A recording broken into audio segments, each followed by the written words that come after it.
Daydream, anticipazione episodio 135. Jeanne e Sanem rivivono la loro amicizia.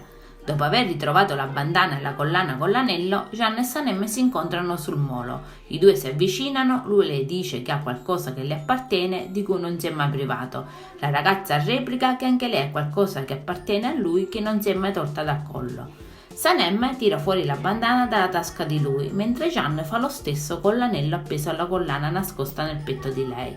Stanno per baciarsi, ma sul più bello Jeanne si ferma, adducendo come scusa che non si possono baciare perché non è un comportamento da soci quali sono.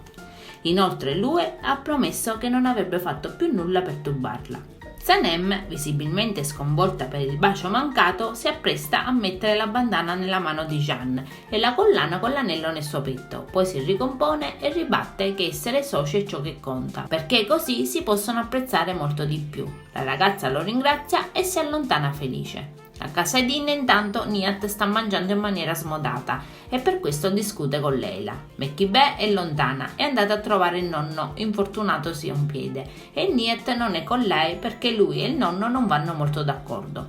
Poco dopo anche Mirre li raggiunge e partecipa alla conversazione. Poi arriva pure Meleat con uno dei suoi manicaretti per Nihat, che subito si mette a mangiare. Leila è indispettita da ciò e cerca di fargli capire che sta esagerando. Visto il nervosismo della moglie, anche Mirre interviene e proprio mentre parla con lui, Nihat ha un malore. Leila corre subito a chiamare un'ambulanza.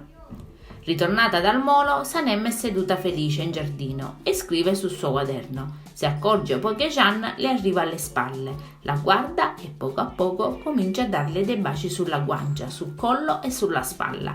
Lei gli chiede cosa stia facendo, si trattiene a stento. Lui risponde che sta pensando al fatto che la società possa avere anche altri significati. Si può essere soci e condividere i propri sogni, una casa o la vita. Sanem chiede dove si trovi questa casa, ma sul più bello si risveglia dal suo sogno grazie a Deniz, che le sfiora il viso con una piuma, mentre lei ha gli occhi chiusi.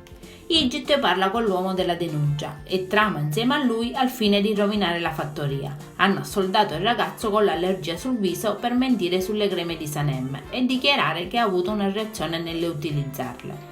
Nei loro piani c'è l'obiettivo di portare Sanem in tribunale. Igit dichiara che sta facendo tutto questo proprio per lei. Intanto Jeanne legge un'altra parte del libro di Sanem, dove lei racconta come si sentono quando si guardano l'un l'altro. Lei intanto continua a scrivere e a pensare seduta in giardino. Jeanne, che è nella terrazza del giardino stesso, si alza e lo osserva da lontano. Jeanne e Sanem si dicono che c'è un rapporto molto speciale tra loro, ma sono vicini che non sono indifferenti dagli altri amici come Muso e Jejei. Mentre parlano arriva anche Bulut, che si sta occupando della parte legale legata alle creme di Sanem. Egli riporta la brutta notizia della denuncia da parte del ragazzo allergico, il quale ritiene responsabili della sua reazione cutanea proprio le creme. Ma Sanem ribatte subito che non può trattarsi delle sue creme, giacché fatte con elementi biologici. Lei è convinta che qualcuno voglia impedirle di farle. Jeanne parla con Bulut e lo avverte che andrà a cercare il ragazzo interessato. Accompagnato da Miriban, egli raggiunge Arda, gli fa qualche domanda e cerca di appurare un'eventuale responsabilità delle creme. Arda però non intende parlare con lui, gli chiede chi sia e Jeanne gli risponde che è una persona vicina a Sanem e gli suggerisce di rivolgersi al suo avvocato. Jeanne rimane sorpresa di questo, giacché gli sembra strano che un ragazzo all'apparenza povero possa permettersi un legale. Successivamente si scopre che l'avvocato di Arda è lo stesso di quello di Jemal, per cui Jeanne capita che ci sia qualcosa sotto.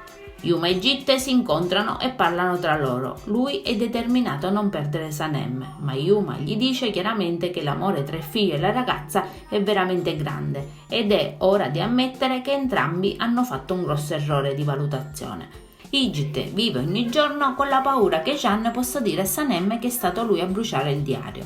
Adesso non ci resta che guardare l'episodio. Io vi saluto e vi aspetto al prossimo video. Bye bye!